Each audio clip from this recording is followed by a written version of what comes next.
माननीय अध्यक्ष जी, रेलवे की डिमांड फॉर ग्रांट्स पर बहुत ही सार्थक चर्चा हुई। कल से करीब 210 से ज़्यादा मान्यवर सांसदों ने इस चर्चा में भाग लिया। इसके लिए मैं सबसे पहले आपको धन्यवाद देना चाहूँगा। मान्यवर अध्यक्ष जी, आपने एक ऐसा ऐतिहासिक काम किया है जो लोकतंत्र की परंपरा में एक मील का पत्थर साबित होगा। आपने लोकतंत्र को मजबूत किया है और सभी मान्यवर सांसद, जो कि एक सांसद 15 लाख से लेकर 35 लाख भारत के नागरिकों को रिप्रेजेंट करते हैं, उन सभी मान्यवर सांसदों को मैं धन्यवाद देना चाहूँगा कि आपने सबने अपने अपने क्षेत्र की बात को रखा और एक सार्थक चर्चा में भाग लिया। आज की इस चर्चा का मुख्य बिंदु ये रहा, जो कल से कई मान्यवर सांसदों ने अपने अपने क्षेत्र में जो काम हुआ है उसके बारे में चर्चा की। माननीय प्रधानमंत्री जी को धन्यवाद दिया और जो काम और चाहते हैं उसकी उन्होंने डिमांड की।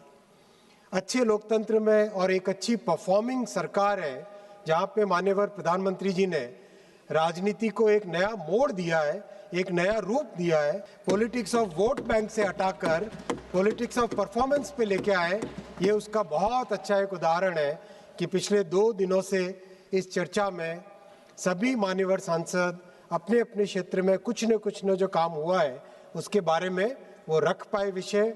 इवन जो हमारे मोस्ट वोकल क्रिटिक है वो भी क्रेडिट लेने के लिए जो काम उनके कारण नहीं हुआ उसको भी वो चर्चा में लेकर आए। ये राजनीति का रूप है, होना भी चाहिए। माननीय अध्यक्ष जी, मैं धन्यवाद देना चाहूँगा माननीय प्रधानमंत्री जी को। उन्होंने इस दशक में इतने बड़े परिवर्तन किए रेलवे में, और रेलवे उनके लिए एक ऐसा विषय है जो उनके साथ जीवन के साथ जुड़ा हुआ है। माननीय प्रधानमंत्री जी के बाल्यकाल से जुड़ा हुआ है, बहुत भावनात्मक संबंध है उनका। ऐसे विषय के साथ माननीय प्रधानमंत्री जी, जो कि बिल्कुल हर बारीकी को समझते हैं, उन्होंने इन 10 वर्षों में रेलवे के हर आयाम पे काम किया है, रेलवे के हर पॉइंट पे उन्होंने ध्यान दिया है और इसका लाभ देश को मिला है, इसका लाभ रेलवे को मिला है। आज जब बजट पे रेलवे के डिमांड फॉर ग्रांट्स पे चर्चा हो रही है, तब मैं सबसे पहले माननीय प्रधानमंत्री जी को धन्यवाद देना चाहूँगा कि आज से 10 वर्ष पहले उन्होंने एक ऐसा निर्णय लिया जिसका लाभ रेलवे को आज भी मिल रहा है और भविष्य में भी मिलेगा। रेलवे बजट को जनरल बजट में जब मिलाया, जब मर्ज किया, तो उसके 3 बड़े फायदे हुए। सबसे बड़ा फायदा हुआ कि रेलवे को अपने प्रोजेक्ट्स के लिए जितना यथेष्ट फंड अब मिलने लगा। पहले मात्र 24-25 हज़ार करोड़ और कभी मैक्सिमम मिला तो 30 हज़ार करोड़ रुपए मिलते थे। आज 2,72,000 करोड़ रुपए मिल रहे हैं। दूसरा उसका लाभ हुआ कि पूरे वर्ष आज कोई न कोई नए प्रोजेक्ट सैंक्शन हो रहे हैं, कोई न कोई नई ट्रेन चालू हो रही है, नए स्टॉपेजेस घोषणा हो रही है और आरंभ हो रहे हैं, नई टेक्नोलॉजी आ रही है, जो कि पहले पूरे वर्ष नहीं होके केवल रेलवे के बजट के समय होते थे, यानी वर्ष भर इंतज़ार करना पड़ता था और बजट के समय में उसकी घोषणा होती थी। अब उसके बजाय पूरे के पूरे वर्ष में इसका लाभ मिल रहा है। और तीसरा बड़ा लाभ हुआ है, एक ट्रांसपेरेंसी आई है, बहुत ट्रांसपेरेंसी आई है। आज हर एक प्रोजेक्ट को एक IT सिस्टम के थ्रू मॉनिटर किया जाता है। जनरल बजट में मर्ज होने के कारण चाहे नीति आयोग हो, चाहे फाइनेंस मिनिस्ट्री हो, हर एक जगह उसका प्रॉपर मॉनिटरिंग होती है, तो उसका बहुत बड़ा बेनिफिट मिला है। तो मैं मानता हूँ कि जो भी मान्यवर सांसद इस पॉइंट को आज और कल में रेज किए थे, वो इस विषय को समझें कि इसके बेनिफिट कितने हुए हैं और उस बेनिफिट के साथ कई कई वर्षों तक इसका लाभ देश को मिलेगा, ये भी हमें समझने की बात है। माननीय अध्यक्ष महोदय, ये जो रिकॉर्ड एलोकेशन हुआ है बजट का 2,78,000 करोड़ रुपए का 26-27 फाइनेंशियल ईयर के लिए, और उसका लाभ करीब करीब हर राज्य को मिलेगा। हर राज्य में रिकॉर्ड एलोकेशन बजट का हुआ है रेलवे के डेवलपमेंट का। हम सब जानते हैं, चाहे कोई भी राज्य का नाम लें, आंध्र प्रदेश से ले, उत्तर पूर्वी राज्यों को ले, बिहार को ले, छत्तीसगढ़, दिल्ली, गुजरात, गोवा, हरियाणा, हिमाचल प्रदेश, जम्मू कश्मीर, झारखंड, कर्नाटक, केरलम, मध्य प्रदेश, महाराष्ट्र, उड़ीसा, पंजाब, राजस्थान, तमिलनाडु, तेलंगाना, उत्तराखंड, उत्तर प्रदेश, वेस्ट बंगाल, सभी को रिकॉर्ड एलोकेशन हुआ है। और जो यूपीए के समय जितना बजट एलोकेशन मिलता था उसका कई गुना बजट एलोकेशन आज हुआ है। उसका लाभ भी जमीन पर दिखाई देता है। जमीन पे प्रोजेक्ट्स भी बहुत तेजी से आगे बढ़ रहे हैं। माननीय अध्यक्ष जी, रेलवे की फाइनेंशियल हेल्थ अभी जो भी प्रयास हुए हैं माननीय प्रधानमंत्री जी के नेतृत्व में इन 10 वर्षों में बहुत सुधरी है। सबसे पहली बात ये कि जो पहले अकाउंट्स की एक क्रिएटिविटी होती थी वो न होके अब एकदम ट्रांसपेरेंट तरीके से अकाउंट्स आज पब्लिश किए जाते हैं, क्योंकि जनरल बजट में ये मर्ज हो चुका है। तो सभी पब्लिक सेक्टर एंटिटीज़ के जो अकाउंट्स होते हैं उसी तरीके से रेलवे के अकाउंट्स भी होते हैं। आज रेलवे के जो बड़े खर्चे हैं उसमें स्टाफ की कॉस्ट सबसे बड़ी है, करीब 1,19,000 करोड़ रुपए की। उसके बाद में एनर्जी की कॉस्ट है जिसमें डीजल और इलेक्ट्रिक दोनों है। डीजल लगातार कम होता जा रहा है और बहुत जल्दी फिनिश भी हो जाएगा। तो एनर्जी की कॉस्ट करीब 32,000 करोड़ रुपए है। और जो इलेक्ट्रिफिकेशन हुआ उसका लाभ भी मिला है माननीय अध्यक्ष जी, करीब 6,000 करोड़ रुपए का रेलवे को बचत हुई है डीजल से इलेक्ट्रिसिटी में शिफ्ट होने के कारण। फिर फाइनेंस की कॉस्ट है करीब 23,000 करोड़ रुपए की। और पेंशन बहुत बड़ा खर्चा है, करीब 64,000 करोड़ रुपए का खर्चा है। इन सब खर्चों को मीट करने के बाद में भी आज करीब एक मॉडेस्ट सा सरप्लस बनता है, जो कि बहुत ही मेहनत और बहुत ही अच्छे माननीय प्रधानमंत्री जी की पॉलिसीज के कारण संभव हो पाया है। रेलवे का बहुत बड़ा फोकस है सेफ्टी पे, पैसेंजर एमिनिटीज़ पे और पैसेंजर्स के लिए जो सुविधाएं हैं उनको बढ़ाने के लिए। माननीय अध्यक्ष जी, इन 10 वर्षों में जो प्रधानमंत्री जी के नेतृत्व में रेलवे का ट्रांसफॉर्मेशन हुआ है, रेलवे में कार्गो करीब 1,055 मिलियन टन था 2004 से 14 वाले पीरियड में, 2013-14 में।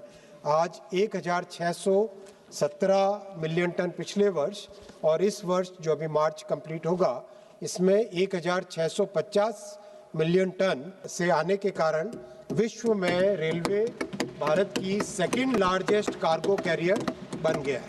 ये बहुत बड़ा अपने आप में एक गौरव का विषय है। रेलवे ट्रैक जो यूपीए के समय में मात्र 15,000 किलोमीटर बने थे, माननीय प्रधानमंत्री श्री नरेंद्र मोदी जी के एनडीए सरकार में 35,000 किलोमीटर रेलवे ट्रैक्स बने हैं। विद्युतीकरण जो कि बहुत बड़ा रिकॉर्ड है, माननीय पीयूष गोयल जी भी यहाँ पर प्रेजेंट है, बहुत इन्होंने इसमें अच्छा काम किया था।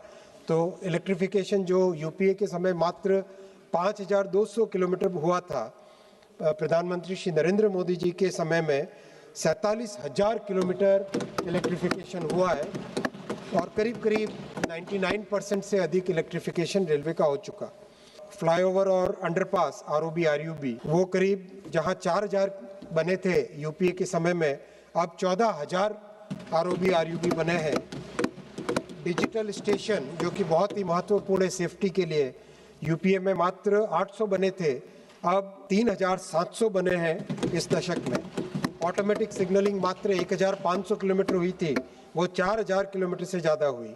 एलएचबी कोचेज जो कि सेफ कोचेज हैं, मात्र 2,300 ऐड हुए थे यूपीए के समय में, 48,000 एलएचबी कोचेज ऐड हुए इन 10 वर्षों।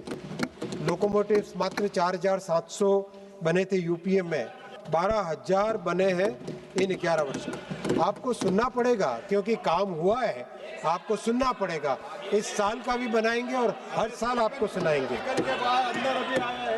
वैगन इंडक्शन जो 1,33,000 था, 2 लाख से अधिक वैगन का इंडक्शन हुआ है। माननीय अध्यक्ष जी, एक और बहुत बड़ा रिकॉर्ड बना है, ये सुनिए, बहुत महत्वपूर्ण है, आपको भी गौरव होगा। रेलवे के आरंभ से 2014 तक रेलवे में टोटल 125 किलोमीटर टनल्स बनी थी।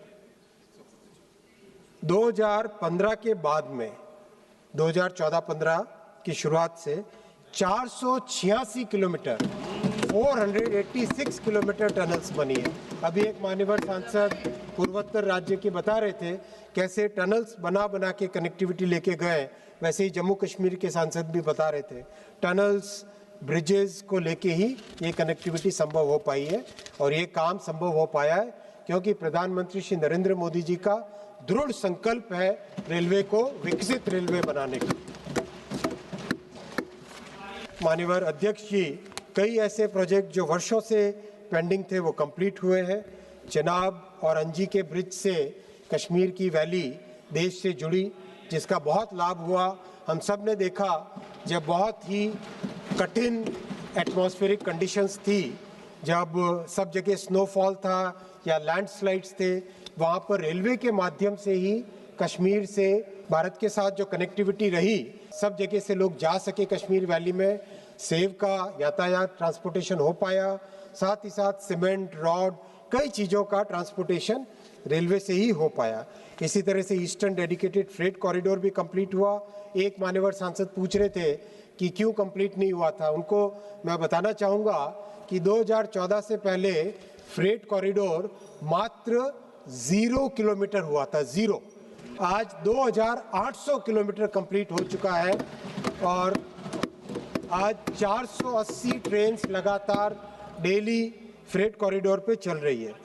इसी तरह से अहमदाबाद से मुंबई बुलेट ट्रेन 350 किलोमीटर से अधिक कंप्लीट हो चुकी है। स्टेशंस की बात भी कई जगह आई, कई मान्यवर सांसदों ने कहा स्टेशन के बारे में, मैं विस्तृत में बताऊंगा। 180 कंप्लीट हो चुके हैं, 500 करीब कंप्लीट होने की परिस्थिति में आ चुके हैं ऑलरेडी। बहुत तेजी से काम चल रहा है। कवच में भी 3000 किलोमीटर कंप्लीट हो चुके हैं और 20,000 किलोमीटर पे काम तेजी से चल रहा है। स्पीड में ट्रैक्स का अपग्रेडेशन बहुत बड़ी मात्रा में हुआ है। करीब 80% रेलवे के ट्रैक्स अपग्रेड होके 110 kmph की स्पीड पोटेंशियल पे आ चुके हैं और 128 गति शक्ति कार्गो टर्मिनल्स देश में बनके ऑलरेडी कमीशन हो चुके हैं, काम में लग चुके हैं। वंदे भारत चेयर कार की सर्विसेज 162 सर्विसेज चल चुकी है। मध्यम वर्गीय परिवारों ने इसको बहुत स्वीकार किया है। अमृत भारत ट्रेन्स जो कि गरीब से गरीब व्यक्ति के लिए बहुत अच्छी सर्विस है, 60 सर्विसेज चल चुकी है देश में। नमो भारत रैपिड रेल 4 सर्विसेज चल चुकी है। वंदे भारत स्लीपर 2 सर्विसेज चल चुकी है। हाइड्रोजन ट्रेन का डेवलपमेंट हो चुका है कंप्लीट, जो कि विश्व की सबसे पावरफुल हाइड्रोजन ट्रेन है, उसका डेवलपमेंट भी कंप्लीट हो चुका है। ये सब चीज़ें इस दशक में जो हुई है वो माननीय प्रधानमंत्री जी के बहुत ही दूरदर्शी नेतृत्व के कारण ही संभव हो पाई है। माननीय अध्यक्ष जी, भारत का रेलवे ट्रैक का लेंथ अब बढ़ के 1,37,522 किलोमीटर हो चुका है, जो कि लगातार हर वर्ष बढ़ रहा है। और 756 मेगा ब्रिजेस, 13,815 मेजर ब्रिजेस, एक तरीके से कई चीज़ों में नए रिकॉर्ड बन चुके हैं। इस वर्ष में वैगन्स की संख्या बढ़ के 3,46,000 हो गई है। हम सब हमेशा न्यूज़ में पढ़ते थे कि पावर प्लांट में इतने दिन का कोयला बचा है, ये पावर क्राइसिस आ गया। अब वो सब चीज़ें समाप्त हो चुकी है। अब हर एक पावर प्लांट में जितना कोल सेव करके, जितना कोल स्टोरेज करके रखना चाहते हैं, उतना सफिशिएंट है। वैगन्स की संख्या रिकॉर्ड संख्या पे पहुंच चुकी है, 3,86,000, और कोचेस की संख्या भी रिकॉर्ड संख्या पे पहुंच चुकी है। 98,000 कोचेस भारत की रेलवे में नेटवर्क में आ चुके हैं। अभी माननीय अध्यक्ष जी, रिकॉर्ड संख्या में 25,571 ट्रेन डेली चल रही है, जिसका बहुत अच्छा रिजल्ट भी मिला है। अभी हमने देखा होली के समय बहुत ही अच्छे से सुगम तरीके से लोग पहुंच पाए अपनी जगह पे, और इससे पिछले दीपावली और छठ के समय में भी कोई दिक्कत आई नहीं। जनरली बहुत अच्छा एक साधन रेलवे अभी बन चुका है।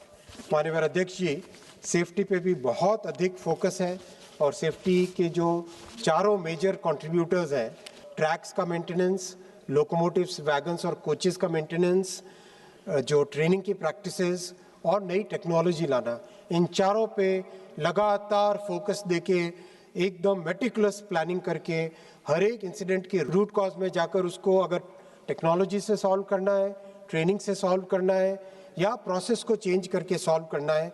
इसमें से कोई भी इन तीनों तरीकों से सॉल्व करके आज माननीय अध्यक्ष जी एक्सीडेंट्स में करीब 90% कमी आ चुकी है, लेकिन इससे भी ज़्यादा प्रयास और करने हैं और ये प्रयास लगातार चलते रहेंगे, जिससे कि सेफ्टी में विश्व के सभी विकसित देशों के समकक्ष भारत भी खड़ा हो सके। वैसा प्रयास लगातार चलता रहेगा। सेफ्टी में इन्वेस्टमेंट भी बहुत अच्छा है, करीब 1,20,000 करोड़ रुपए का सेफ्टी में इन्वेस्टमेंट है। माननीय अध्यक्ष जी, कई मान्यवर सांसदों ने कवच के बारे में यहाँ पर टिप्पणी की।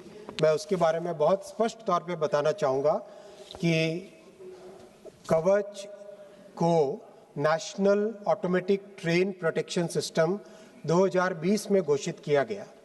हमें जानना ज़रूरी है, क्योंकि जब यूपीए की सरकार थी तब यूपीए की सरकार के समय एक एसीडी के नाम से टेक्नोलॉजी लाई गई थी, ऑटोमेटिक कोलिजन डिवाइस के नाम से एक टेक्नोलॉजी लेके आए थे 2006 से 2011 के बीच में।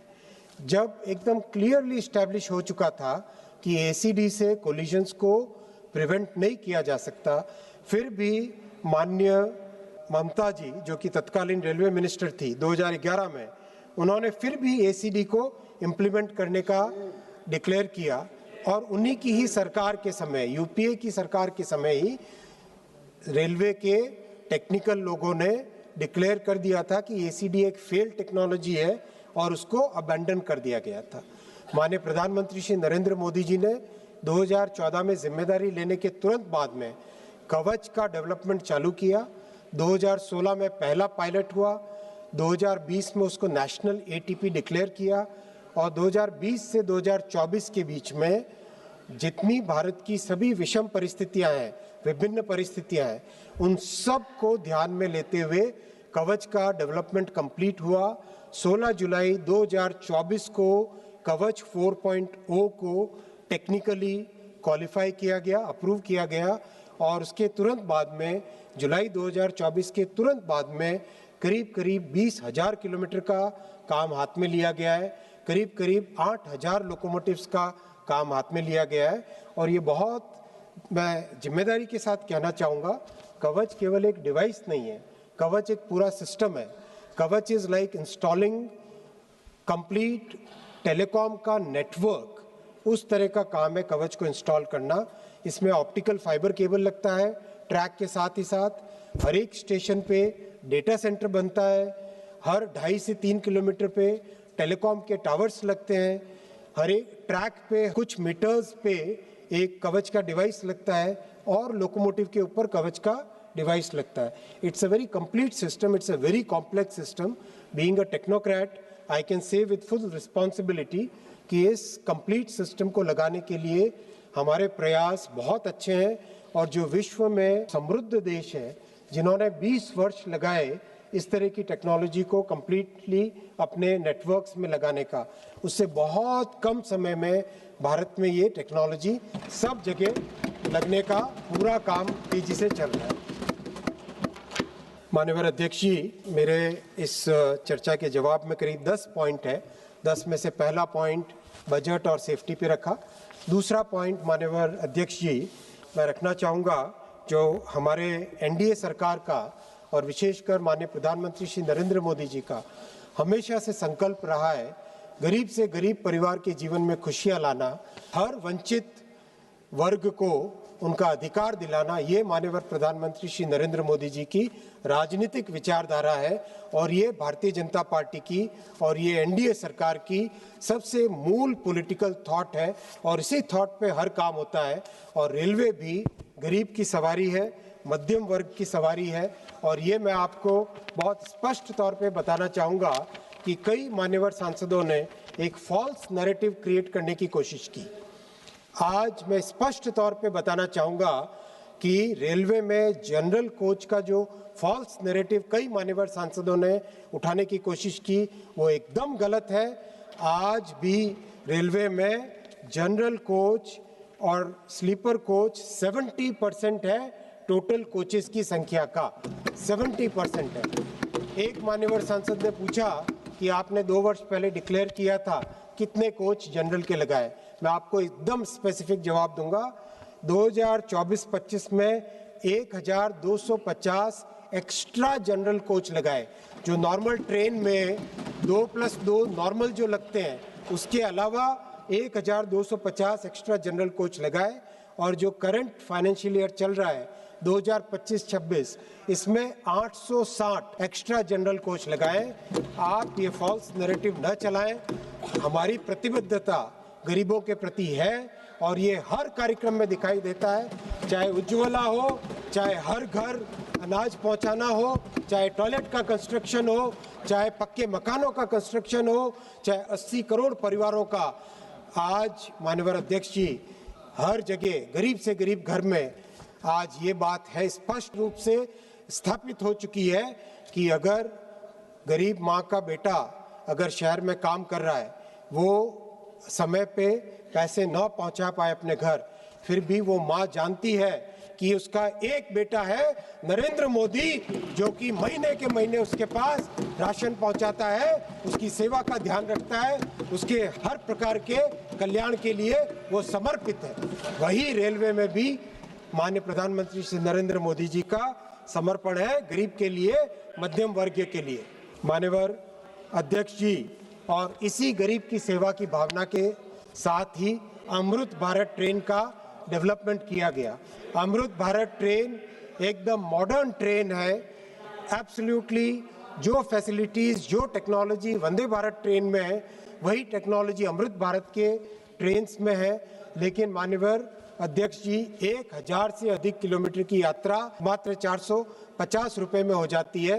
वो गरीब के चेहरे पे, उस यात्री के चेहरे पे, उस मजदूर के चेहरे पे जो खुशी आती है और जो आशीर्वाद वो देता है, माननीय अध्यक्ष जी, वो ये लोग नहीं समझ पाएंगे, क्योंकि इन्होंने केवल गरीबी हटाओ के नारे दिए। इन्होंने कभी भी गरीबों के प्रति सच्चा समर्पण कभी नहीं दिखाया। माननीय अध्यक्ष जी, इन्होंने केवल और केवल गरीब को एक वोट बैंक बना के रखा। इनके लिए गरीब वोट बैंक से अधिक कभी भी कुछ नहीं था। माननीय अध्यक्ष जी, आपके समक्ष ये भी रखना चाहूँगा कि अभी 60 सर्विसेज जो अमृत भारत की चल रही है, उसके साथ ही साथ 133 अमृत भारत ट्रेन्स का मैन्युफैक्चरिंग ऑलरेडी चल रहा है, जो देश के हर गरीब परिवार के लिए बहुत बड़ा वरदान साबित होगा। कितने राज्य इससे बेनिफिटेड हुए हैं। अभी जहाँ से भी चालू हुई है, चाहे बंगाल से हो, चाहे असम से हो, चाहे केरल से हो, चाहे तमिलनाडु से हो, हर जगह से अमृत भारत जहाँ भी चालू हुई है, सब ने जी भर के आशीर्वाद माननीय प्रधानमंत्री जी को दिया है। माननीय अध्यक्ष जी, वंदे भारत ट्रेन्स भी बहुत ही अच्छी इस्टेब्लिश हो गई है।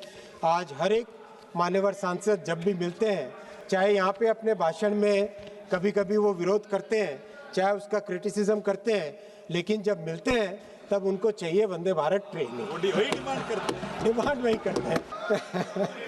लेकिन एक वो शेर है ना कि वो कत्ल भी करे तो चर्चा नहीं होती, हम आप भी भरे तो हो जाते हैं बदनाम। माननीय अध्यक्ष जी, विपक्ष का ऐसा ही रवैया है। अच्छा है, ऐसा ही रवैया हमेशा बना रहे, अपने स्थान पे कायम रहे तो अच्छा है। माननीय अध्यक्ष जी, साथ ही साथ वंदे भारत स्लीपर भी स्टार्ट हो गई है। अभी तक जितना फीडबैक आया है, पहली ट्रेन हावड़ा से असम के बीच में, गुवाहाटी के बीच में चली है। मैं डेली उसका फीडबैक लेता हूँ पैसेंजर्स से। माननीय अध्यक्ष जी, बहुत ही सेटिस्फेक्शन के साथ कहना चाहूँगा कि उस ट्रेन की टेक्नोलॉजी तो हम सब ने देखी होगी। जब हमने टेस्टिंग के दौरान गाड़ी 180 की स्पीड पे दौड़ रही थी, 3 गिलास पानी के, उसके ऊपर एक और गिलास पानी का, लेकिन ना तो पानी हिलता है ना गिलास गिरती है, ट्रेन 180 की स्पीड से दौड़ती है। जो आज अभी नहीं है यहाँ पर, टीएमसी के मान्यवर सांसद कह रहे थे ना कि जापान में जब जाते हैं पानी का गिलास हिलता नहीं है। वो शायद भारत में ट्रैवल नहीं करते ट्रेन से, इसीलिए उनको पता नहीं है। लेकिन अगर वो भारत में भी ट्रैवल करते, वो वैसे एलिटिस्ट हैं, लेकिन वो अपने आप को राजनीति करने के लिए गरीबों की बात करते हैं, है उनका एलिटिस्ट रूप ही है केवल। तो वो ट्रेन भी बहुत अच्छी सक्सेसफुल हो गई है। 50 और ट्रेन का मैन्युफैक्चरिंग हो रहा है। साथ ही साथ 238 ट्रेन मुंबई के लिए फुल्ली डोर क्लोजिंग वाली 238 ट्रेनों का निर्माण कार्य आरंभ हो रहा है। साथ ही साथ करीब 200 नई मेमू ट्रेन्स का भी उसका नया नाम इंटरसिटी देंगे, क्योंकि वो दो शहरों को जोड़ने वाली ट्रेन है, शॉर्ट डिस्टेंस कम्यूटर ट्रेन है। ग्लोबली उसको कम्यूटर ट्रेन बोलते हैं, उसको इंटरसिटी के नाम से जाना जाएगा। 200 नई मेमू ट्रेन का निर्माण कार्य भी आरंभ कर रहे हैं। माननीय अध्यक्ष जी, जो गरीबों के लिए, मध्यम वर्गीय परिवारों के लिए जो समर्पण है, वो समर्पण एक और तरीके से दिखाई देता है। जब भी देश में कोई फेस्टिवल आता है, और हमारे देश में तो 12 महीने में 13 त्यौहार होते हैं, तो ऐसे में स्पेशल ट्रेन्स चलाने का बहुत अच्छे प्रयास और बहुत ही सक्सेसफुल प्रयास हुए हैं। जब यूपीए की सरकार थी, तब मात्र 2000-2500 स्पेशल ट्रेन्स चल पाती थी पूरे वर्ष में। 2000-2500 का जो यूपीए का समय था, उससे बढ़ाकर 2023-24 में 40,000 एक्स्ट्रा ट्रेन्स चलाई गई। और इस साल तो 2025-26 में माननीय अध्यक्ष जी, already as on today 71,000 special trains चल चुकी है। दीपावली और छठ के टाइम में 12,383 स्पेशल ट्रेन्स चली थी, और अभी होली के समय ऑलरेडी 1,538 स्पेशल ट्रेन्स चल चुकी है। माननीय अध्यक्ष जी, जो 10 वर्षों पहले कोई भी सांसद या पूरे देश भर से ये होता था कि रेक दो, कोचेज नहीं होते थे, लोकोमोटिव्स नहीं होते थे, आज परिस्थिति एक ऐसी अच्छी आ चुकी है कि सफिशिएंट नंबर में स्पेशल ट्रेन्स चला पा रहे हैं। जो गरीब से गरीब व्यक्ति है, उसकी ट्रैवल, हर मध्यम वर्गीय परिवार की ट्रैवल आज उसके कारण सुगम हो चुकी है। इसके साथ ही साथ माननीय अध्यक्ष जी, गरीबों के और मध्यम वर्गीय परिवारों के मदद के लिए 75 स्टेशंस पे होल्डिंग एरिया बनाने का, जैसे हमने न्यू दिल्ली स्टेशन के सामने होल्डिंग एरिया का एक अच्छा एग्जाम्पल देखा, तो 75 स्टेशंस पे होल्डिंग एरिया बनाने का काम बहुत तेज़ी से, अच्छी स्पीड से चल रहा है। और साथ ही साथ नई पैसेंजर, नई मेमो, नई ईएमयू, ये ट्रेन्स करीब 1,231 ट्रेन्स नई इंट्रोड्यूस हो चुकी है, जो कि आप सब देख ही रहे हैं। करीब हर महीने नई ट्रेन्स देश भर में इंट्रोड्यूस हो रही है। ये सब गरीबों के लिए और मध्यम वर्गीय परिवारों के लिए है। और सबसे बड़ी बात मैं रखना चाहूँगा कि भारत में जो गरीबों के लिए, मध्यम वर्गीय परिवारों के लिए ट्रैवल अफोर्डेबल रहे, इसके लिए माननीय प्रधानमंत्री श्री नरेंद्र मोदी जी रेलवे के पैसेंजर्स को 60,000 करोड़ रुपए की सब्सिडी दे रहे हैं। एक मान्यवर सांसद महोदय ने पूछा था कि मुंबई की इनकम का, तो मैं उनको जानकारी देना चाहूँगा, मुंबई में 3,000 करोड़ रुपए की सब्सिडी रेलवे, भारत सरकार देती है रेलवे के ट्रैवल को अफोर्डेबल रखने के लिए। देश भर में 60,000 करोड़ रुपए की सब्सिडी दी जाती है, जो कि बहुत बड़ा कंसेशन है। करीब 45% कंसेशन हर एक यात्री को मिल रहा है।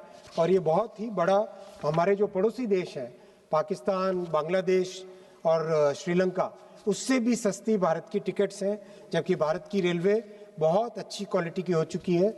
अगर हम यूरोप और जापान से कंपेयर करें, तो यूरोप और जापान में भारत से 20 गुना अधिक रेलवे के टिकट्स हैं। और आज जो भारत की वंदे भारत ट्रेन्स हैं, अमृत भारत ट्रेन्स हैं, और उसकी स्पीड भी वो कंपेरेबल है यूरोप से।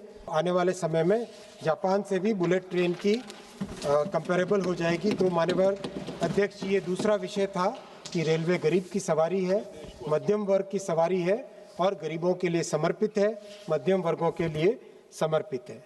माननीय अध्यक्ष जी, मैं तीसरे विषय पे आऊँगा। आज कई मान्यवर सांसदों ने रेलवे में नौकरी का विषय उठाया। मैं बताना चाहूँगा कि इन 10 वर्षों में प्रधानमंत्री श्री नरेंद्र मोदी जी ने रेलवे में 5 लाख नौकरियां दी है, और अभी 1,43,000 नौकरियां अभी दी जा रही है माननीय अध्यक्ष जी। और ये आज़ादी के बाद में पहली बार माननीय प्रधानमंत्री जी ने रेलवे के लिए एनुअल कैलेंडर बनाया है, लागू किया है। 2025 के जनवरी के महीने से 2025-2026 दोनों वर्षों में एकदम मेटिकुलसली जो प्रधानमंत्री जी ने एनुअल कैलेंडर लागू किया था, उसका पालन हो रहा है और आज 150 शहर में 15 भाषा में 3 करोड़ 60 लाख कैंडिडेट्स एकदम ट्रांसपेरेंट तरीके से रेलवे की परीक्षाओं में भाग ले रहे हैं और आज उनको 1,43,000 नौकरियां रेलवे दे रहा है और कहीं पे कोई कंप्लेंट ना आए इसके लिए वॉर रूम की व्यवस्था की गई है। देश में कहीं से भी कोई भी छोटी से छोटी भी कंप्लेंट आती है, तुरंत मेरे पास तक उसका एस्केलेशन होता है। ये व्यवस्था रेलवे के एग्ज़ाम्स में की गई है और उसका फीडबैक भी सब जगह से लिया गया है, उसका फीडबैक भी बहुत अच्छा आया है। माननीय अध्यक्ष जी, आज इस व्यवस्था के कारण हर वर्ग के कैंडिडेट के लिए नई अपॉर्चुनिटीज़ बनी है और जो कैंडिडेट रेलवे में पहले यूपीए के समय में 5-5 वर्षों में एक बार एग्ज़ाम होता था तो कई छात्र आउट ऑफ एज हो जाते थे, आज उन सबको मौके मिल रहे हैं। उनके लिए फास्टर रिक्रूटमेंट प्रोसेस है, ट्रेनिंग का फास्ट प्रोसेस हो गया है, अपॉइंटमेंट का प्रोसेस फास्ट हो गया है और एग्ज़ाम की एक सर्टेनिटी हो गई है। माननीय अध्यक्ष जी, इसका हमारे युवाओं को बहुत लाभ मिल रहा है और ये पक्की नौकरी बहुत इसका लाभ मिल रहा है। माननीय अध्यक्ष जी, मैं चौथे विषय पर आऊँगा, टेक्नोलॉजी और मेक इन इंडिया पे। टेक्नोलॉजी और मेक इन इंडिया का बहुत अच्छा प्रभाव है रेलवे में। करीब करीब हर डिपार्टमेंट में, चाहे ऑपरेशंस हो, चाहे मेंटेनेंस हो, चाहे ट्रैक हो, चाहे प्रोडक्शन हो, चाहे स्टेशन हो, सब में टेक्नोलॉजी का भरपूर उपयोग किया जा रहा है। स्टार्टअप्स को जोड़ा जा रहा है और इसके कई उदाहरण हैं। मैं एकदम संक्षिप्त में 2 उदाहरण आपके सामने रखूँगा। एक उदाहरण, क्योंकि कई मान्यवर सांसदों ने इसका वर्णन किया था, रेल वन ऐप पिछले साल जुलाई में लॉन्च की गई थी और जुलाई से लेके अब तक करीब 2.5 करोड़ यात्रियों ने रेल वन ऐप का डाउनलोड करके उसका उपयोग करना चालू किया है और करीब करीब daily 9.5 lakh tickets rail one app से हो रहे हैं। इसमें सारे के सारे जो फैसिलिटीज़ हैं, टिकट का रिजर्वेशन, अनरिजर्व टिकट मिलना, प्लेटफॉर्म टिकट, ट्रेन की इंक्वायरी, पीएनआर का स्टेटस, पैसेंजर से रिलेटेड साफ़ सफाई की कोई भी कंप्लेंट करनी हो, वो सारा का सारा एक सिंगल ऐप में ऑलरेडी एक व्यवस्था हो गई है। मैं भी मान्यवर सांसदों से निवेदन करूंगा, अपने अपने क्षेत्र में इसका वर्णन करें और यात्रियों को इसके बारे में जानकारी दें। और इसके कारण साथ ही साथ जो आईआरसीटीसी का रेलवे का रिजर्वेशन सिस्टम है, वो 40 वर्षों के बाद में कंप्लीट आर्किटेक्चर चेंज किया गया है और अभी आने वाले अप्रैल 10 के बाद में एक एक करके एक स्टेशन बाय स्टेशन उसको रोल आउट किया जाएगा। करीब 6 महीने में उसका रोल आउट कंप्लीट होगा और उसका बहुत लाभ हुआ है। तत्काल के सिस्टम में बहुत बड़ा सुधार लाया गया है। बहुत सारे ऐसे तत्व थे जो बॉट्स और इलीगल सॉफ्टवेयर को यूज़ करके तत्काल का टिकट 1 मिनट के अंदर अंदर बुक कर लेते थे, उसको बहुत इफ़ेक्टिवली रोका गया है और आज तत्काल में बड़ा सुधार आया है। जो ज़्यादातर ट्रेन्स में 7 या 8 मिनट तक तत्काल का मिलता है और जो बहुत पॉपुलर ट्रेन है उसमें नेचुरली 3 मिनट के अंदर अंदर तत्काल का टिकट कंप्लीट होता है। साथ ही एआई कैमरास लगाए जा रहे हैं जिससे कि हाथी हो, बाघ हो और भी दूसरे जानवर, उससे सेफ्टी हो सके। आईओटी, एआई और एमएल बेस्ड मेंटेनेंस देश भर में लाई जा रही है। माननीय अध्यक्ष जी, प्रधानमंत्री श्री नरेंद्र मोदी जी ने जब मेक इन इंडिया कार्यक्रम शुरू किया था उसमें रेलवे ने भी भाग लिया और मैं आपके समक्ष आज ये रखना चाहूँगा, बहुत ही गर्व की बात है देश के लिए। आज रेलवे का एक्सपोर्ट 24,000 करोड़ रुपए पार कर चुका है और उसमें और भी गौरव की बात यह है कि Germany, USA, Australia, Canada, France, UK, Mexico, Spain, Switzerland, Italy, New Zealand, इस तरह के देशों को भारत से रेलवे के एक्सपोर्ट्स होने लगे हैं और ये केवल शुरुआत है। आने वाले समय में जिस तरह से प्रधानमंत्री जी का मेक इन इंडिया का फोकस है वो बहुत ही देश के लिए लाभकारी होने वाला है। माननीय अध्यक्ष जी, मैं 5वें विषय पे आऊँगा, स्टेशन के बारे में। कई मान्यवर सांसदों ने ये प्रश्न उठाया कि रेलवे के स्टेशन का डेवलपमेंट और तेज कैसे किया जाए। मैं धन्यवाद देना चाहूँगा आपके सुझावों के लिए, लेकिन मैं ये भी बताना चाहूँगा कि विश्व में इतना बड़ा रेलवे का नव निर्माण का कार्य आज तक कहीं पर नहीं हुआ है और ये प्रधानमंत्री जी का ही दूरदर्शी नेतृत्व है कि 1300 स्टेशंस के नव निर्माण का काम उन्होंने हाथ में लिया है। 180 स्टेशन बन चुके हैं, कंप्लीट हो चुके हैं। करीब 500 स्टेशन ऐसे हैं जो कंप्लीशन के स्टेज पे आ चुके हैं और बहुत तेज़ी से काम चल रहा है। माननीय अध्यक्ष जी, सभी माननीय सांसद बहुत ही सम्मानित हैं, बहुत अच्छे विद्वान हैं। सभी समझते हैं कि रेलवे में ऑपरेशन जब यानी ट्रेन चल रही है, जब ट्रैफिक चल रहा होता है, उस टाइम में सेफ्टी का बहुत ध्यान रखना होता है। विश्व में बाकी जो देश हैं वहाँ पर जब भी रेलवे के स्टेशन का पुनर्निर्माण का काम हाथ में लेते हैं तो ट्रैफिक को एकदम बंद कर देते हैं। कई ऐसे एग्जाम्पल्स हैं जिसमें 8-8 वर्षों तक रेलवे स्टेशन को बंद रखा गया जब उसका पुनर्निर्माण किया गया। ये 1300 स्टेशंस की रीडेवलपमेंट का काम टोटल 6 वर्षों का है। इसमें करीब 2.5 वर्ष हुए हैं अभी तक और इसमें बहुत तेज़ी से काम चल रहा है। सेफ्टी का ध्यान रखा जा रहा है, बहुत प्राइमरी फोकस है, सेफ्टी का ध्यान रखा जाए ताकि किसी भी पैसेंजर को या किसी को भी आने जाने वाले व्यक्ति को इसमें कोई हानि न हो। ये सब ध्यान रखते हुए काम किया जा रहा है और इसमें बहुत ही अच्छी प्रोग्रेस है। एक माननीय सांसद ने प्रयागराज की बात कही, उन्होंने कहा कि कई प्रधानमंत्री आए। मैं उनको पूछना चाहूँगा कि अगर इतने प्रधानमंत्री आए तो कांग्रेस के किसी प्रधानमंत्री ने प्रयागराज स्टेशन का नवनिर्माण करने का काम हाथ में नहीं लिया? क्या उनके पास कोई जवाब है? ये प्रधानमंत्री श्री नरेंद्र मोदी जी ने ही ये काम हाथ में लिया, ऐसा क्यों? हमारे टीएमसी के सांसद महोदय अभी सब जा चुके हैं, उनको जवाब सुनने का तो हिम्मत भी नहीं है क्योंकि उन्हें क्या मतलब है डेवलपमेंट से, वो तो विकास के विरोधी हैं। वो तो एक ऐसी पार्टी है जो बंगाल के विरोध में और पब्लिक के विरोध में और विकास के विरोध में उनकी सारी राजनीति रहती है। मैं भी उनको भी बताना चाहूँगा कि बंगाल में करीब 40 स्टेशन हैं जो कंप्लीशन के लेवल पे आ चुके हैं। 9 स्टेशन कंप्लीट हो चुके हैं, 40 ऐसे हैं जो कि कंप्लीशन के लेवल पे आ चुके हैं। और उनके टीएमसी की नेत्री जब रेल मंत्री थी केवल घोषणाएं करते थे, केवल पेंट लगा देते थे और आज प्रधानमंत्री श्री नरेंद्र मोदी जी पुनर्निर्माण कर रहे हैं स्टेशन का, अगले 50 वर्षों के हिसाब से नव निर्माण कर रहे हैं। माननीय अध्यक्ष जी, साथ ही साथ स्टेशंस का एक और बहुत बड़ा काम हाथ में लिया है। 48 सिटीज़ ऐसी हैं जहाँ पे बहुत डिमांड रहती है, वहाँ पर कैपेसिटी बढ़ाने का काम हाथ में लिया है और इसमें एडिशनल प्लेटफॉर्म्स बनाना, स्टेबलिंग लाइंस बनाना, पिट लाइन बनाना, नए कोचिंग टर्मिनल्स बनाना और कई तरह का इंफ्रास्ट्रक्चर का काम हाथ में लिया है, जिसका रिजल्ट आने वाले वर्षों में बहुत अच्छा दिखाई देगा। और इसका प्रयास भी बहुत अच्छा। मैं डिटेल में सारा एक्सप्लेन न करने के बजाय अगर आपकी अनुमति हो तो ये सारे विषय मैं टेबल पे रखूंगा, जिससे कि रिकॉर्ड में रहे किस तरह से मुंबई, पुणे और कई राज्यों में, कई शहरों में इसका काम तेजी से चल रहा है। इतने बड़े बड़े काम जब माननीय प्रधानमंत्री जी ने हाथ में लिए हैं और काम इतने तेजी से चल रहे हैं, फिर भी माननीय सांसदों का स्वाभाविक है, उनका ये रहेगा कि और तेज करिए काम।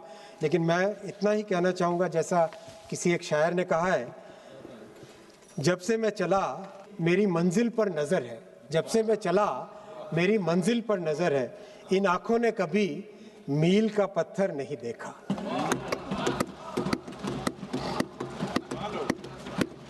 माननीय अध्यक्ष जी, एक और विषय कई मान्यवर सांसदों ने यहाँ पे उठाया, वो मैं धन्यवाद देना चाहूँगा। बहुत अच्छा विषय उठाया। आज़ादी के बाद में पहली बार प्रधानमंत्री जी ने एक ऐसा मेथोडिकल तरीके से रेलवे के नेटवर्क को डेवलप करने का काम हाथ में लिया, जो प्रधानमंत्री गति शक्ति पोर्टल है, उस पोर्टल के माध्यम से, जिसमें देश भर के कंप्लीट रेलवे नेटवर्क को मैप करके जहाँ से भी डिमांड आती है, शहर है, गांव है, इंडस्ट्री है, पावर प्लांट है, जहाँ से भी डिमांड आती है, उसका पूरा एक साइंटिफिक तरीके से स्टडी की गई और 1.5 साल लगे उस स्टडी को करने में। उसको करने के बाद में बहुत सारे नए प्रोजेक्ट्स आइडेंटिफाई किए गए और उन प्रोजेक्ट्स में से लगातार कैबिनेट में अप्रूवल के लिए जा रहे हैं, जिससे कि देश में आने वाले 20-30 वर्षों के लिए अच्छी फाउंडेशन बन जाएगी और आने वाले 50 वर्षों के लिए उसका बेनिफिट मिलता रहेगा। अब तक अगर हम देखें 2014 के बाद में करीब 27,000 किलोमीटर के नए रेलवे प्रोजेक्ट सैंक्शन हुए हैं, जो कि 4,27,223 करोड़ रुपए के प्रोजेक्ट्स हैं। पूरी लिस्ट मैं सदन के टेबल पर रख लूँगा। माननीय अध्यक्ष जी, इसी तरह से उत्तर पूर्वी अष्टलक्ष्मी राज्यों में बहुत अच्छा डेवलपमेंट हुआ है। कई मान्यवर सांसदों ने इसका जिक्र भी किया। आज मिजोरम जुड़ चुका है रेलवे के नेटवर्क से। मिजोरम के मान्यवर मुख्यमंत्री जी जब भी आते हैं वो कई ऐसे एग्जाम्पल देते हैं। सीमेंट की कॉस्ट कम हो गई, हाईवे में जो कंजेशन होता था वो समाप्त होने को आया। हर तरीके से यात्रियों को, प्रदेश के निवासियों को सबका लाभ हुआ। मणिपुर की कनेक्टिविटी बहुत तेज़ी से काम चल रहा है, नागालैंड का भी बहुत तेज़ी से काम चल रहा है।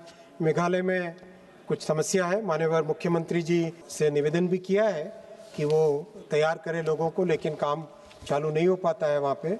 सिक्किम में भी बहुत तेज़ी से काम आगे चल रहा है और ओवरऑल देश के कोने कोने में जो काम चल रहा है वैसा ही काम नॉर्थ ईस्टर्न स्टेट में भी चल रहा है।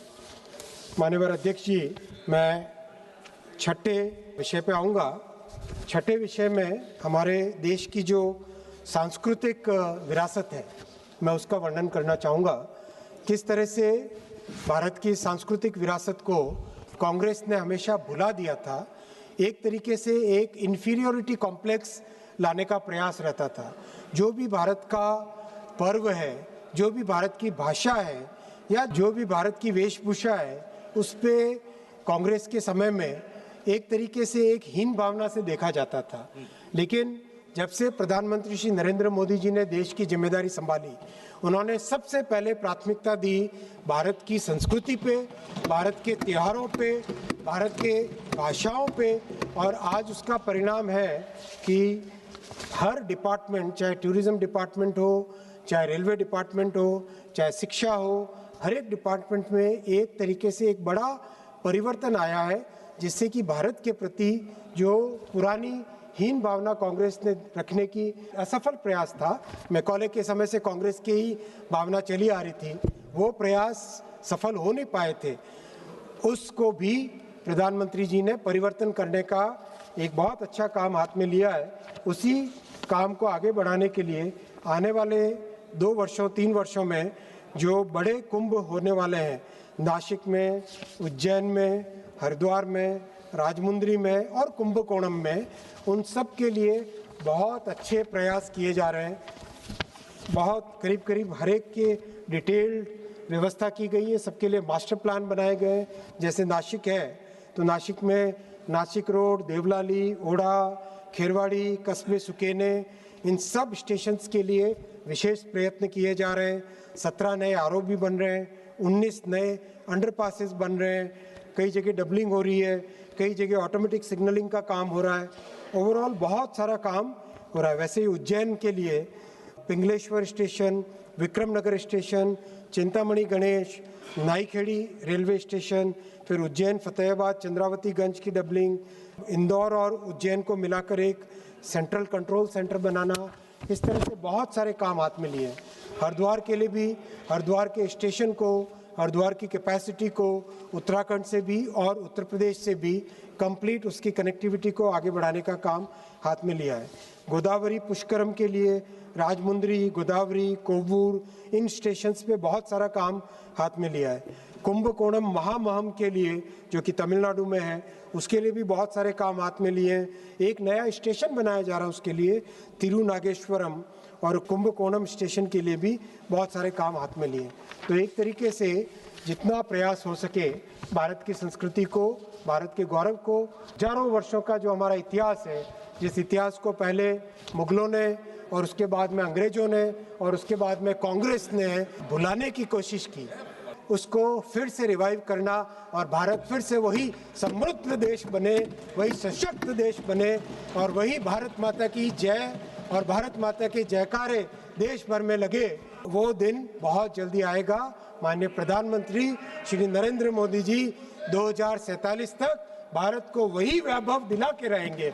ये संकल्प उन्होंने हाथ में लिया है और इसी संकल्प के लिए सभी हम काम कर रहे हैं। मैं 7वां विषय आऊँगा, थोड़ा कड़वा विषय है माननीय अध्यक्ष जी, क्योंकि कई सांसदों ने ये आरोप लगाया, जवाब देना जरूरी है। केरल के माननीय सांसदों ने विषय उठाया कि केरल में डेवलपमेंट क्यों नहीं हो रहा है।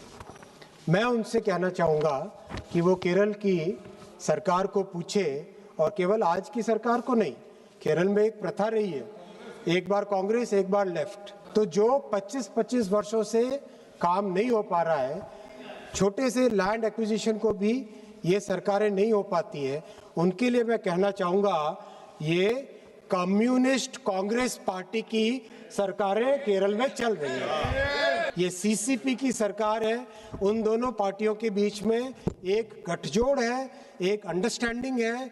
डेवलपमेंट बिल्कुल नहीं होने देना है। और मैं आंकड़ों के साथ कहूँगा, हमको 476 हेक्टेयर लैंड चाहिए, बहुत ज़्यादा लैंड नहीं है। रेलवे के प्रोजेक्ट्स के लिए मात्र 65 हेक्टेयर लैंड, 14% लैंड एक्वायर किए। और उसके बाद में प्रश्न पूछते हैं यहाँ पर कि रेलवे के प्रोजेक्ट्स क्यों नहीं होते। भाई, रेलवे के प्रोजेक्ट्स करने के लिए हमारा फेडरल स्ट्रक्चर है, संविधान है। संविधान के तहत जमीन, land is a state subject, so you have to provide the land, you have to help the central government in acquiring land, then only the railway projects can be taken forward. और उसमें आप क्यों नहीं मदद करते? भारत सरकार की तरफ प्रधानमंत्री श्री नरेंद्र मोदी जी ने रिकॉर्ड बजट दिया है, लेकिन आप भी एक कदम आगे बढ़ाएं, तभी जाके कुछ काम हो पाएगा। एक और एग्जांपल मैं देना चाहूँगा, 106 फ्लाईओवर्स आरओबी आरयूबी करीब 15 साल से अधिक पेंडिंग पड़े हैं, जिसमें कांग्रेस की सरकारें भी थी, कभी परमिशन नहीं देते, कभी उसका अलाइनमेंट अप्रूव नहीं करते, कभी उसके लिए लैंड एक्विजिशन नहीं करवाते। अध्यक्ष जी, is this the way Congress and Left will keep the people of Kerala away from development? And then they ask the question, I request through you honourable speaker sir that the current state government and the past state governments of Kerala, they have to be held accountable for the anti-development work, anti-development attitude they have shown. And same is the case in Tamil Nadu. In Tamil Nadu, out of the 4,326 hectare land which is required for railway projects, only 24% land has been acquired by the state government. And then they say that why the railway projects are not being done. Railway projects can be done only when the state government acquires land. Honorable Speaker sir, I'll give very specific example. Tindivanam Tiruvannamalai new line, 71 kilometers. Out of 276 hectare land, only 33 hectare land has been acquired. Attiputtu Puttur new line, out of 189 hectare, 0 hectare land acquired, 0. Mannargudi Pattukottai line, out of 196 hectare, 0 land acquired, 0. In Tanjavur Pattakottai line, out of 152 hectare, 0 land acquired, 0. Honorable Speaker sir, if this is the attitude of the government of Tamil Nadu and the government of Kerala, then how the people will get justice?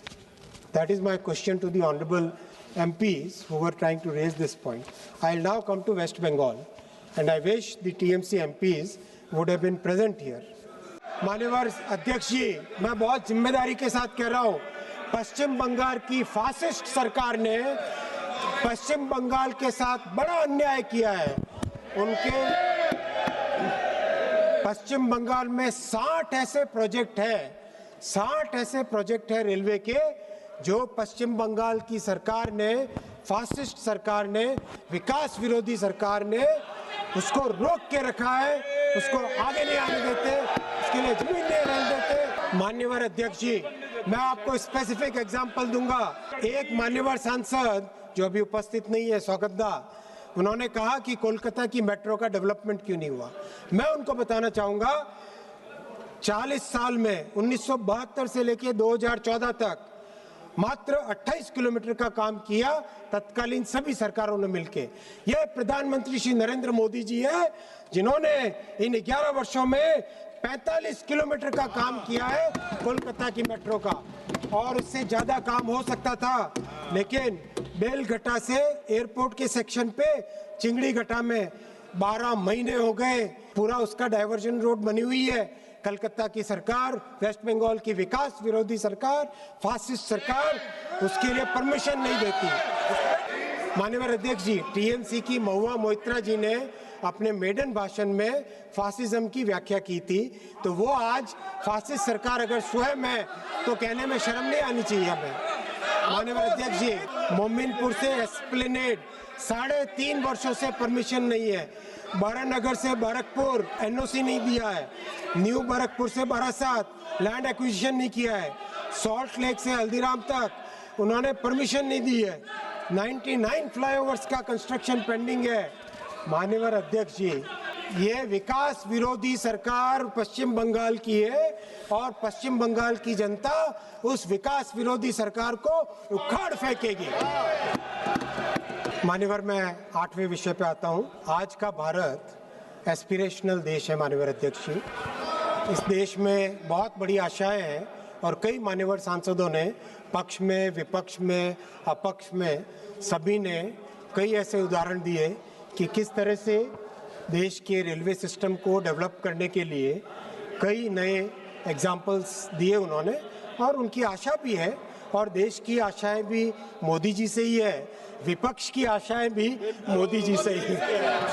तो ऐसे में मैं बताना चाहूँगा माननीय अध्यक्ष जी कि bullet train की प्रोग्रेस के बारे में कई लोगों ने प्रश्न चिन्ह उठाए। मैं उसकी प्रोग्रेस का आपके सामने विवरण प्रस्तुत करना चाहूँगा और आपके माध्यम से सदन के सामने रखना चाहूँगा कि पहले प्रोजेक्ट जो कि अहमदाबाद से मुंबई का प्रोजेक्ट है, उसकी बहुत अच्छी प्रोग्रेस है। करीब 435 किलोमीटर की फाउंडेशन कंप्लीट हो चुकी है, 426 किलोमीटर पियर कंस्ट्रक्शन हो चुका है, गर्डर्स लॉन्च हो चुके हैं, 338 किलोमीटर के ट्रैक इंस्टॉल हो गया, 168 किलोमीटर ओएचई मास्ट इंस्टॉलेशन हो गया, 146 किलोमीटर। कई स्टेशंस का काम कंप्लीशन पे आया है, वापी, बिलीमोरा, सूरत, बीकेसी का काम बहुत अच्छा चल रहा है, भरूच, वडोदरा, आनंद नडियाद, अहमदाबाद, साबरमती, इसका काम बहुत तेज़ी से चल रहा है।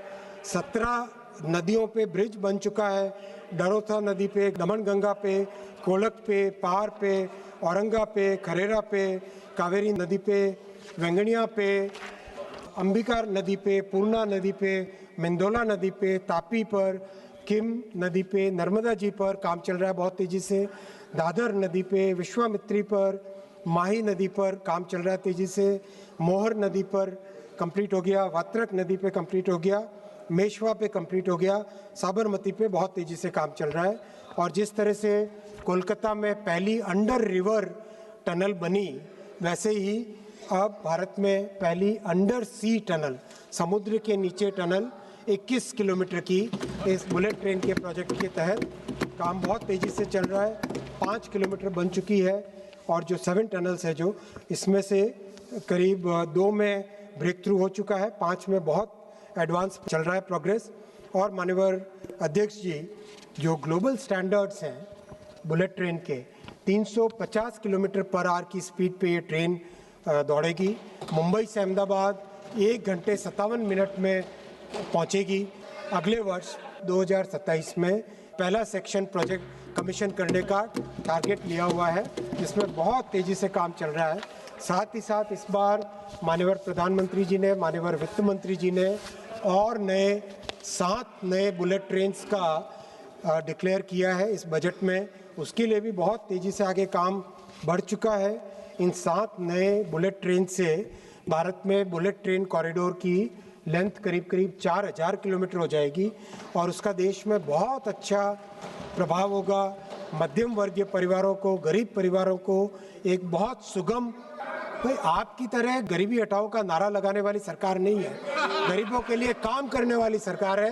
तारिक जी, आप अपने पीरियड को अब भूल जाइए, वो समय बीत चुका है। अब माननीय अध्यक्ष जी, जो कुछ लोगों ने ये नैरेटिव करने की कोशिश की बुलेट ट्रेन की कॉस्ट कितनी है, तो मैं बताना चाहूँगा बुलेट ट्रेन का ग्लोबल स्टैंडर्ड है 400 करोड़ रुपीस पर किलोमीटर, जो कि RRTS का और मेट्रो का भी करीब करीब उतना ही आता है, 300 to 400 करोड़ रुपीस पर किलोमीटर।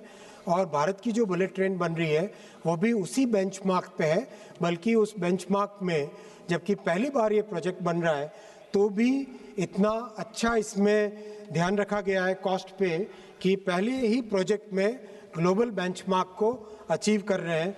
और जो नए प्रोजेक्ट होंगे उसमें दिल्ली से वाराणसी 3.5 घंटे में पहुंच जाएंगे, दिल्ली से लखनऊ 2 घंटे में पहुंच जाएंगे, वाराणसी से पटना 1 घंटे से कम समय में पहुंच जाएंगे।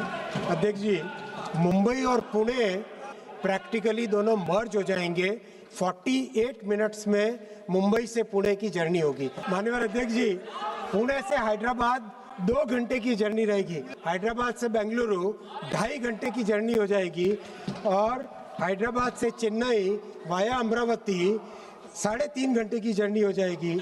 माननीय अध्यक्ष ji, 73 minutes Bengaluru to Chennai, and this is the vision of Honorable Prime Minister Shri Narendra Modi ji, which could not be achieved in 70 years, that our Prime Minister is working on, so that our people can get the benefits which are seen in the entire world. माननीय अध्यक्ष जी, अब मैं 9वें विषय पे आता हूँ। बहुत सारे रिफॉर्म्स हाथ में लिए हैं जिसका बेनिफिट मिलेगा। जो सबसे बड़ा रिफॉर्म हाथ में लिया है, माननीय अध्यक्ष जी, मैं बहुत जिम्मेदारी के साथ कहना चाहूँगा, 1947 में भारत आज़ाद हुआ, 2047 में विकसित भारत का संकल्प प्रधानमंत्री जी ने रखा, लेकिन 1947 में आज़ादी के बाद में भी, वैसे आप सही कह रहे हो, आप क्या सही कह रहे हो, समाजवादी पार्टी के लोगों ने पहली बार कोई सही बात कही है। 2014 के बाद में गरीबों की अगर किसी ने सुनी तो वो नरेंद्र मोदी जी ने सुनी, और इसीलिए जनरल कोच की सफाई ओरिजिन से डेस्टिनेशन के पूरी जर्नी में ध्यान रखने के लिए बहुत बड़ा रिफॉर्म हाथ में लिया है, और हर जोन में 4 ट्रेन्स जो लॉन्ग डिस्टेंस की है उनको पायलट बेसिस पे लिया गया है, जिसमें ओरिजिन से लेके डेस्टिनेशन तक, आरंभ से लेके यात्रा समाप्त होने तक पूरी ट्रेन, चाहे फर्स्ट क्लास हो, सेकंड क्लास हो, थर्ड AC हो, स्लीपर हो या जनरल क्लास हो, हर कोच में सफाई का पूरा अभियान किया जाएगा और लगातार साफ किया जाएगा। ये बहुत बड़ा रिफॉर्म हाथ में लिया है। जो समाजवादी पार्टी के मान्यवर सदस्य कह रहे थे, बात सही है, 2014 के बाद में ही उस गुलामी की मानसिकता से आज़ादी मिली है।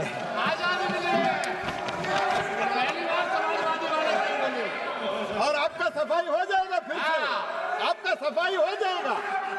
माननीय अध्यक्ष जी, मैं अब अंतिम विषय पे आऊँगा, बॉर्डर एरिया के इंफ्रास्ट्रक्चर पे।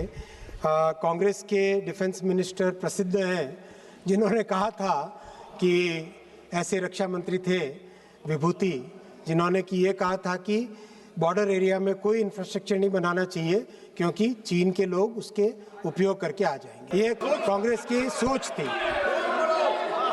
मैं धन्यवाद देना चाहूँगा समाजवादी पार्टी के मान्यवर सांसद का, जिन्होंने कहा कि 2014 से भारत को उस गुलामी की मानसिकता से आज़ादी मिली। सही कहा इन्होंने। तो समाजवादी पार्टी की इसी बात का मैं समर्थन करता हूँ। माननीय अध्यक्ष जी, आज बॉर्डर एरिया में बहुत सारा रेलवे का काम तेजी से चल रहा है। हम सब ने देखा किस तरह से माननीय प्रधानमंत्री जी ने दुनिया भर में गौरव बढ़ाया भारत का, जब चेनाब के पुल पर भारत का तिरंगा लेकर वो चले, वो गौरवमयी क्षण इतिहास में दर्ज हो गया। जब कश्मीर की घाटी को भारत के रेलवे नेटवर्क से जोड़ा, वैसा ही एक बॉर्डर एरिया को रेलवे नेटवर्क के साथ जोड़ने का काम तेजी से चल रहा है। कई प्रोजेक्ट हाथ में लिए हैं, जैसे बारामूला से उरी बिल्कुल बॉर्डर तक पहुंचाने के लिए वो काम हाथ में लिया, उसकी DPR बनी है। फिर काजीगुंड से बडगांव, इसका डबलिंग का काम हाथ में लिया है। फिर जम्मू राजौरी पूंछ से बारामूला तक का ये काम भी, इसका सर्वे काम चालू हुआ है। साथ ही साथ में आसाम में लंका से सिलचर न्यू लाइन का डीपीआर बन रहा है। डेकर गांव से न्यू सिलघट न्यू लाइन का काम डीपीआर बन चुकी है। अक्तौरी से डेकर गांव न्यू लाइन, इसका डीपीआर बन चुकी है। सलोना टू खुमताई न्यू लाइन का डीपीआर का काम चल रहा है। न्यू जलपाईगुड़ी से Kamakhya 3rd and 4th line, उसका काम का सर्वे चल रहा है। फिर भूटान के साथ कनेक्टिविटी के दोनों प्रोजेक्ट सैंक्शन हो गए। फिर शिवोक से रैंगपो का काम बहुत तेज़ी से चल रहा है। फिर मिज़ोरम की कनेक्टिविटी कंप्लीट हुई। मणिपुर का काम तेज़ी से चल रहा है। नागालैंड का काम तेज़ी से चल रहा है। फिर भूटान की कनेक्टिविटी के बारे में बताया मैंने। फिर राजस्थान में अनूपगढ़ से खाजूवाला जैसलमेर ये नई लाइन बनाने का सर्वे का काम बहुत तेज़ी से चल रहा है बॉर्डर के साथ साथ। फिर आगे जैसलमेर से बाड़मेर, बाड़मेर से भीलड़ी, पूरा का पूरा बॉर्डर के साथ पाकिस्तान के साथ जो हमारी सीमा है उस सीमा का काम चल रहा है। फिर पंजाब और हिमाचल प्रदेश में भी नए प्रोजेक्ट हाथ में लिए। फिरोजपुर पट्टी की नई लाइन का काम चल रहा है। फिर मैनौली से बद्दी का काम भी चल रहा है। फिर बेरी से मनाली से लेह का न्यू लाइन का डीपीआर भी बन रहा है। फिर पश्चिम बंगाल में एक बहुत ही इम्पोर्टेंट प्रोजेक्ट हाथ में लिया है जो कि हमारा चिकन स्नैक एरिया है, उसमें अंडरग्राउंड 30 किलोमीटर का डबल ट्रैक रेलवे लाइन बनाने का, जिससे कि कभी भी देश पे कोई आपत्ति ना आ सके। ऐसा है माननीय प्रधानमंत्री श्री नरेंद्र मोदी जी का विजन, और ऐसे थे कांग्रेस के डिफेंस मिनिस्टर।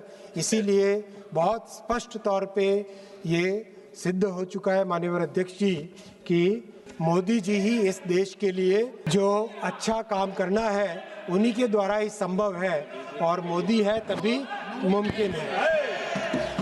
इसी तरह से गुजरात में बॉर्डर के साथ साथ देशलपाट से हाजीपीर, लूना और वायोर से लखपत न्यू लाइन, और बिहार में और उत्तर प्रदेश में कंप्लीट नेपाल के बॉर्डर के साथ साथ कंप्लीट इस लाइन को बना के कई जगह डबलिंग, कई सारे प्रोजेक्ट हमारे अध्यक्ष जी, नरकटियागंज, रक्सौल, सीतामढ़ी, दरभंगा, मुजफ्फरपुर डबलिंग, और माननीय जगदम्बिका पाल जी का प्रयास भी जो चलता है। खूब अच्छे प्रोजेक्ट इसमें तेज़ी से चल रहे हैं। तो माननीय अध्यक्ष जी, ये 10 विषय मैंने आपके सामने रखे।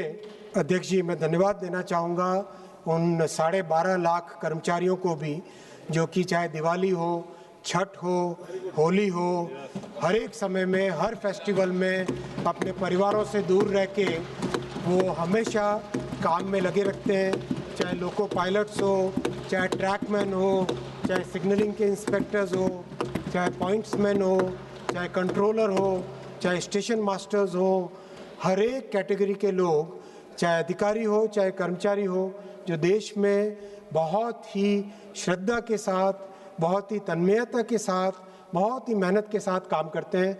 मैं निवेदन करूंगा विपक्ष से भी एक बार आप भी मिलके उनके लिए ताली बजा दीजिए, और जो कांग्रेस और डीएमके के सांसद नहीं बजा रहे हैं उनको भी देश आज देख रहा है कि आज कर्मचारियों के लिए भी उन्होंने तालियां नहीं बजाई। माननीय अध्यक्ष जी, मैं अंत में माननीय प्रधानमंत्री जी को धन्यवाद देना चाहूँगा।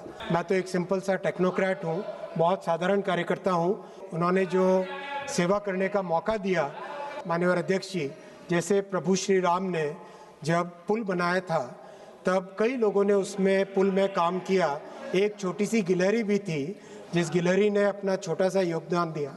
मैं तो अपने आप को जो विकसित भारत का जो पुल बन रहा है, जो विकसित भारत का, समृद्ध भारत का, एक सशक्त भारत का जो पुल बन रहा है, उसमें एक छोटी सी गिलहरी का रूप अदा कर रहा हूँ। और जो आप समय दे रहे हैं, जो आपने ये काम दिया, प्रधानमंत्री जी ने ये मौका दिया, इसके लिए मैं बहुत बहुत धन्यवाद देना चाहता हूँ। माननीय अध्यक्ष जी, आपका बहुत धन्यवाद।